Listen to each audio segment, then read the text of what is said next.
We never talked about being fugitives because at that point we didn't know. Later on, when we started to find out, we still didn't talk about it then either, because you've all been raised with this one rule, which is don't tell. And it's very hard, even now to this day, it feels surreal to talk about it so openly. Tyler Wetherall has lived all over the world. She grew up in 13 houses in 5 countries, and no matter where her family went, the rule was always the same. Don't talk. So when I was 9 years old, I remember coming home from school one day with my sister, and we saw these 2 characters in our front room. They were 2 strangers. I sort of remember them being these shady-looking figures. And we went to let ourselves in, and Mum was there at the back door to greet us, and she told us that we should go back to our neighbour's house, who was a good friend of ours, and wait there for her. And we could tell that there was something amiss in the way that she said this. So we went back to our neighbour's house, and I remember even that night we ended up staying over because she'd phoned and said that Granny was sick and that she would see us the next day. And that night, sleeping at our friend's house, we whispered about it, and even then we knew something was wrong, that these people who were in our living room represented something was going to change. And it was maybe a week later, and she hadn't woken me up for school one morning. And I remember it really vividly because I thought that we'd been allocated a day off. I thought it was a reward for something. And I was excited by this day off. And I went downstairs, and Mum was waiting for us and her. She had this amazing bed. We called it the never-ending bed. It's this enormous king-size bed where we've spent many mornings and Christmases and birthdays, and where I would curl up when I was sick. And she was sitting up in this bed, waiting for me and my sister. We made a round of tea, and we all got in, and she told us that there was something important she was going to have to tell us. That something had happened, and things were going to be quite difficult for some time. And then she told us that Dad was a fugitive. He was wanted by the police, and that they were looking for him, and that he had gone. She didn't know where, and she didn't know when we'd be able to speak to him again. She told us that in all probability, Scotland Yard had bugged our phone and perhaps our car, perhaps our house, and that we had to be careful about what we said about Dad and about the times we had spent with him, because we didn't want to give them any information they might be able to use. And then we noticed them shortly after that. I remember my sister pointed them out to me one day, that they followed the car home from school. And then you're never sure. You don't know if they're following you. You don't know if they're there, but you know they might be. And that kind of creates quite a pervasive sense of anxiety, a sense of being watched. What did you think your father had done? I had no idea. I was so young, and what do you know at 9, then 10, 11, 12? You don't know a lot. You don't have a very nuanced understanding about the nature of different crimes. So when you have, I understood he must have done something pretty bad because all these people were after him, and I couldn't imagine that it was something small, all this trouble. But you think about, could he have robbed a bank? Could he have killed somebody? I never really thought that was a possibility, but you're running through the type of crimes that you're aware of in your head. And I spent a lot of time thinking about what he might have done. But I never landed on anything firm. Hi, I'm Ben, and I'm Tyler's father. And the first time I ever sold pot was I rolled 100 joints for the Beatles, and I was paid $1 a joint. Ben is a pseudonym. He agreed to speak with us on the condition that we didn't use his real name. He grew up on Long Island in the 1950s. He went to school at the University of Pennsylvania, where he studied finance. And then he got a job on Wall Street. He was successful, both in his real job and his side job, selling pot. At first, I was very nervous around pot. I had a Wall Street business. I was doing well. And it made me very nervous to be around pot. I was afraid I was going to lose my license. And slowly, over time, I became more and more comfortable with larger amounts of pot. And I had a friend who was bringing up pot from Florida. And at first they were bringing it up in suitcases. And they would actually put the suitcases on airplanes. At that point, they weren't checking suitcases for terrorists. And sometimes they just put the suitcases on the plane without even a person being on, and someone would pick it up at the other side. So it was definitely more fun than Wall Street, and the people were a lot nicer. And there was demand in the country for more and more pot. This was the mid-'70s then. And then I finally left Wall Street, and I moved to California. And my business grew to the point where other people who were bringing in pot would come to me to sell pot. So at that point, I realized that, maybe I should be bringing in the pot, since I was selling it for these other smugglers. And what I started to do was take my Wall Street principles, or the things that I had learned in Wall Street, and started to apply it to the pot business, such as raising money to finance a trip, paying people 3-to-1 on investments. And then we started to actually develop marketing. They started putting decals on the bags of pot so people could recognize their brand, and the stakes kept getting higher. What is it about risk that's so appealing? I guess it's the reward. And maybe the unknown. I always like to gamble, not wild gambling, but measured gambling, and that's why the stock market appeals, and it still does. It's a little bit of the unknown that makes it more interesting, not knowing what's going to happen every day. He was also making a ton of money. He collected art, vintage cars. He built a huge yellow house in Northern California with a 2-acre lake, an octagonal tennis court so balls couldn't collect in the corners. They had ponies, an elaborate playground for his kids. We were just a normal family living a very idyllic life. And then I would go off and make my payphone calls and have secret meetings. And of course, it was scary, but you don't realize what level of fear you're able to deal with until you're faced with it. Once they installed a false wall in the back of a truck and then went to Goodwill and filled it with furniture, thinking that if they got stopped, no one would want to unpack all of that. And even if they did, the pot was still hidden behind the false wall. They chartered planes. One time he commissioned a 100-foot 3-masted schooner to sail from Thailand to Tacoma, Washington, packed with pot. He was an actual drug kingpin at the top of his game. But then, everything went wrong. He packed up his wife and kids and started running. I'm Phoebe Judge. This is Criminal.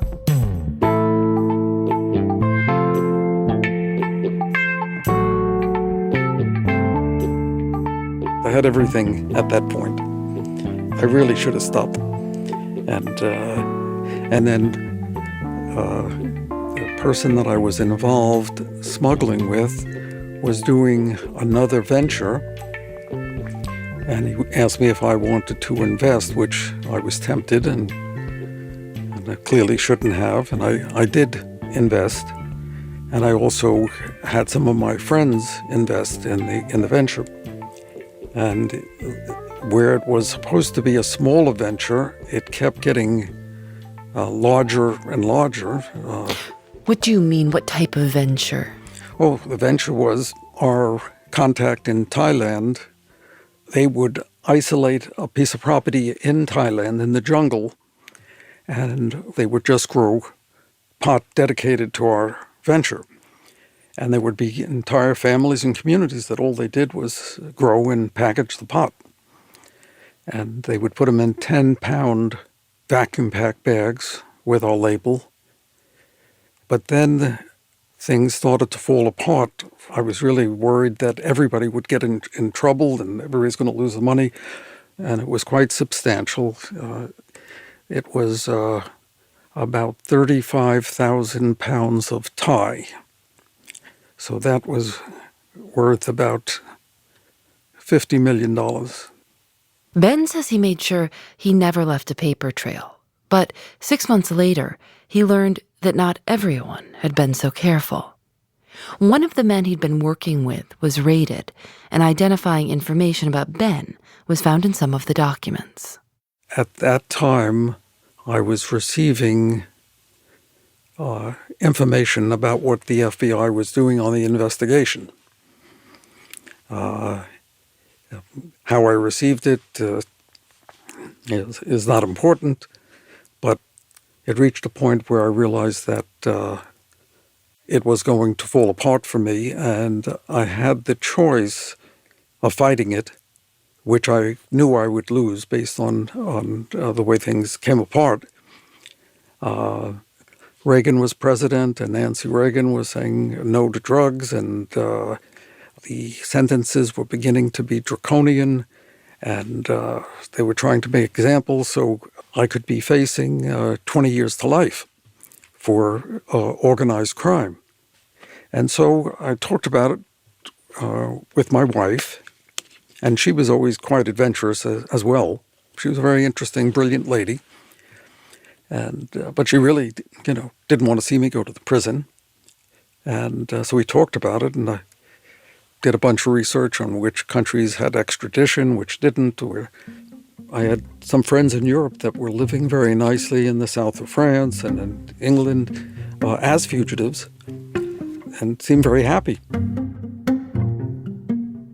So they drove through the night. They packed up the family into the cars. We had one suitcase each in a small bag, and we drove through the night to the airport to fly first to Rome and then onward from there. And the plan was that we would fly that first leg of the journey in our real names. And we didn't plan to stay in Rome. So at that point, we would have created a false trail leading to Rome. And I know that night when Mum was pulling out of the driveway, there was definitely a fear that we might be followed. My main reason really was I wanted to be with the kids when they were young. I felt if I had to go to prison later, if they were more formed and had more time with me and the family, those early years I felt was more important than the later years.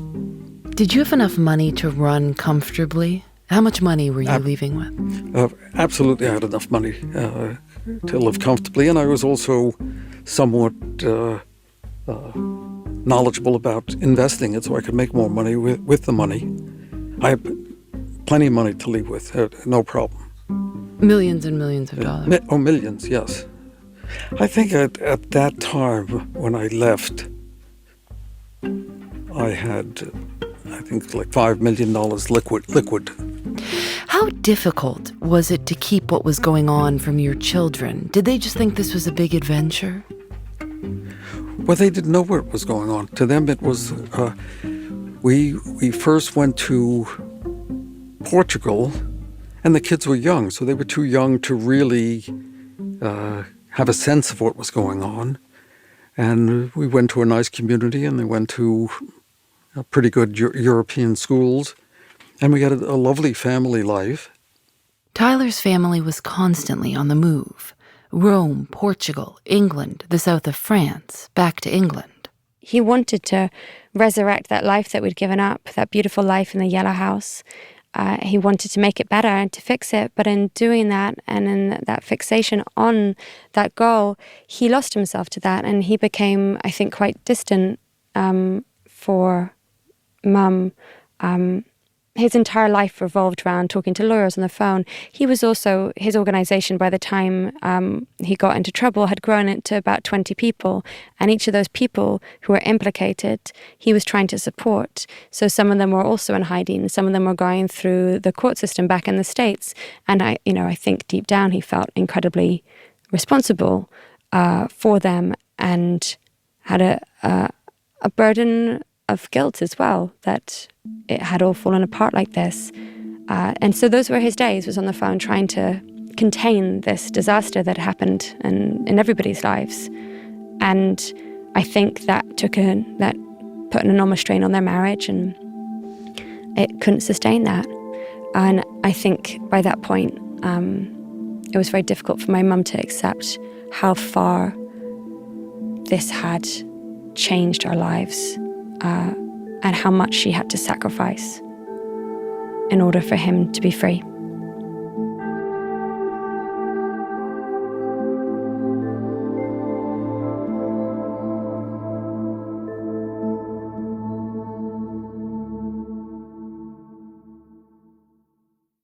I don't know if resentful might be the right word. I think she was rightfully angry that he had put us in a situation and we were the ones at home with Scotland Yard breathing down our neck. And also a sense of, when was this going to end? Tyler's mother and father separated. He moved to London, and they worked together to make sure he saw the kids as much as was safely possible. Most of all, she felt like the FBI had taken away our lives completely, and she didn't want them to win. She supported Dad when Dad was on the run and made sure that he got to see us, and by supported, I mean she helped him see us, basically, and helped him have a relationship with us. In London, Ben lived in a townhouse and had the attic converted into a playroom for the kids when they visited. Tyler remembers getting to watch The Simpsons and ordering pizza. He was living under his false identity, and he was going and paying taxes under his false identity. He had legitimate businesses. He once got a speeding ticket and actually went to court for his speeding ticket, and they didn't know anything. So it seemed pretty secure, but he also wasn't making the money he used to be making, and that money was dwindling. I think he never found he had something like $200,000 of gold buried in someone's back garden, which he never found again. So he started to invest money for another pair of drug smugglers. And he saw this, he didn't see this as risky at the time. For him, it was this sense of getting back to his financial roots. With Scotland Yard showing up at Tyler's mother's house, the family devised an elaborate method of secret communication.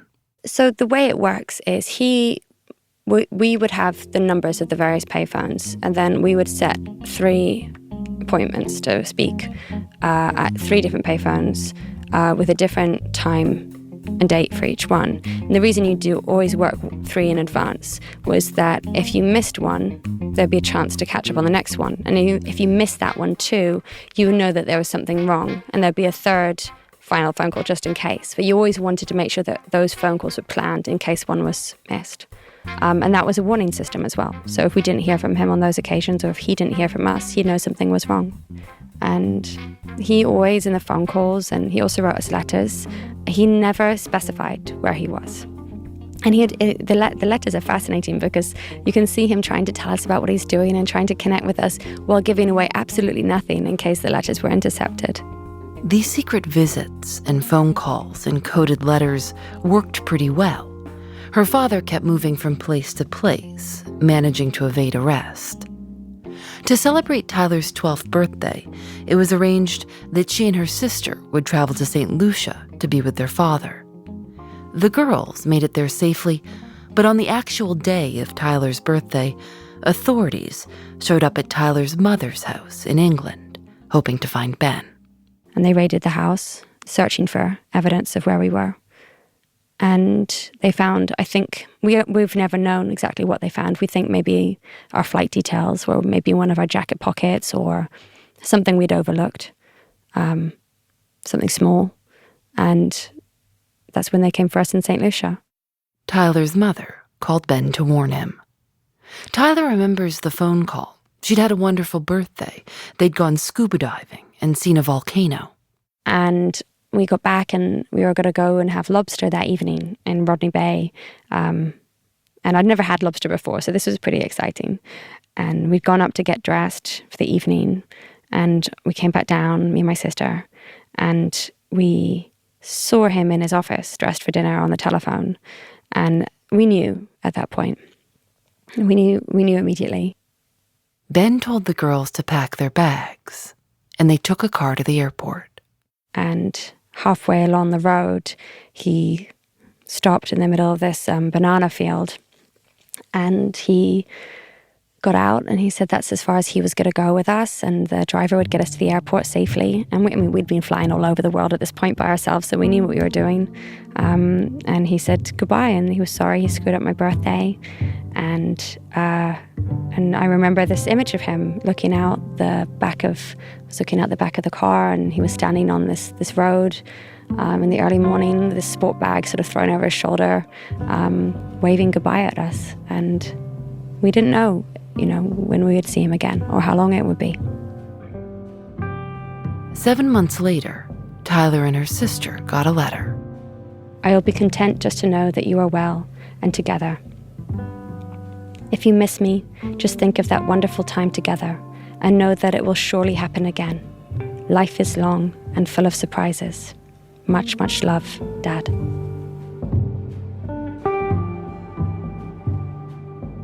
He was convicted under the Continuing Criminal Enterprise statute, sometimes called the Kingpin statute.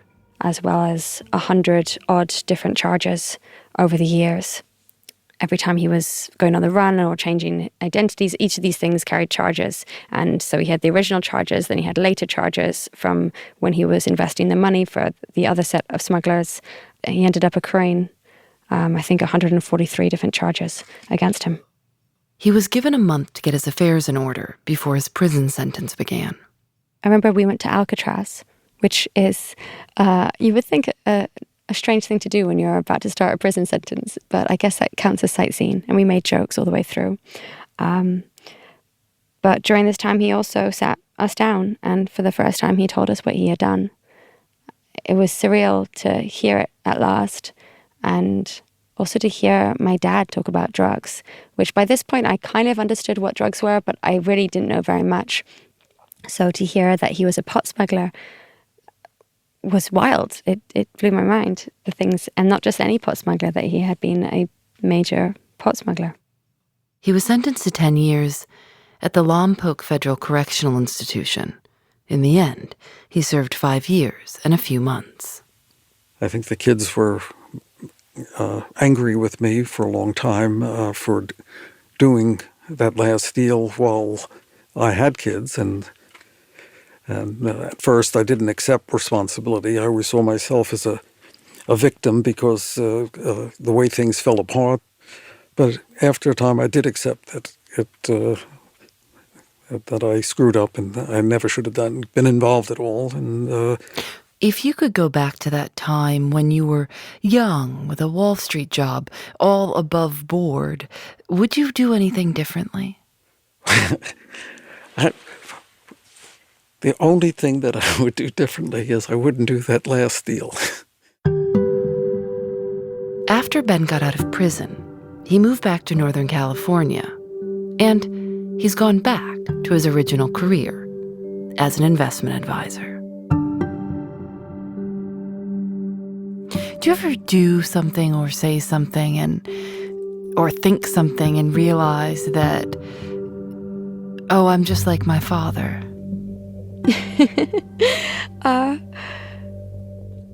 I think the thing I think about most, I think that I still now, one of the things I still work through is the knee-jerk reaction when things are tough of, oh, I could just jump on a plane and go, and that would make everything okay.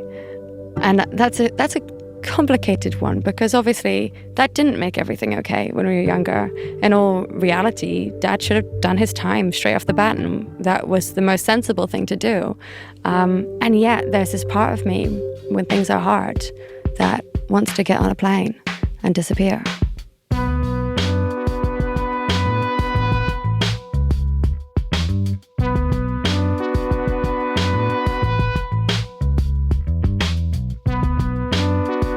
Criminal is produced by Lauren Spohr, Nadia Wilson, and me. Audio mixed by Rob Byers. Matilda Urfolino is our intern. Julian Alexander makes original illustrations for each episode of Criminal. You can see them at thisiscriminal.com. And we're on Facebook and Twitter at Criminal Show.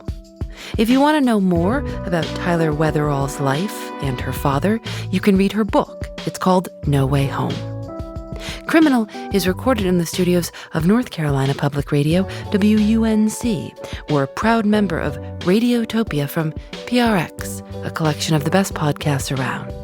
And we're excited to tell you about the latest from Radiotopia's showcase, The Great God of Depression. The Great God of Depression tells the story of a literary genius, a brain scientist, and their shared quest to understand the secrets of creativity. Here I was 10 years ago, sort of at the height of my so-called career. I was, success. I'd made money. I had critical acclaim. Still, with all of that, I felt like an absolute loathsome, complete, worthless object who hadn't done anything and whose entire trajectory of my life had gone up and then was plunged down into absolute zero pit. Go listen. Special thanks to AdZerk for providing their ad-serving platform to Radiotopia. I'm Phoebe Judge. This is Criminal.